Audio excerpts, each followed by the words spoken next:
Mä näytän teille muutama eri tilanteen. Wow. Tää on mulle klassikko, että mä jätän kaapit auki ja sit mä lyön pääni. Tiedätkö kuinka monta kertaa mä oon leikannut sormea silloin kun mä sählään jotain muuta?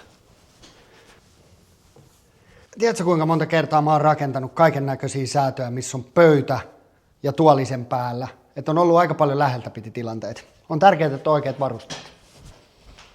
Nyt mun puhelin on ladannut valmiiksi. Sähköjohdothan ei mielellään saisi näyttää tältä. Ne kannattaa pitää hyvässä ojennuksessa. Ja sitten kun lähdet kotota, niin ota puhelimen laturi pois seinästä ja sulje kaikki turhat sähkölaitteet. Ne voi olla paloturvallisuusriski. Portaissa kaatuminen on myös iso riski. Sitä kannattaa välttää. Sitä kannattaa keskittyä, kun sä liikut portaissa. Tässä nyt oli suurin osa mahdollisista onnettomuustilanteista mun arjessa. Varautuminenhän on tosi tärkeää. Punainen Risti Ensiapu järjestää ensiapukursseja. Ne kannattaa käydä, koska ne voi pelastaa onnettomuustilanteessa joko sun tai sun kaverin hengen. Sen lisäksi ensiapulaukut on todella tärkeitä. Niitä voi olla himas, autossa, mökillä tai vaikka veneessä.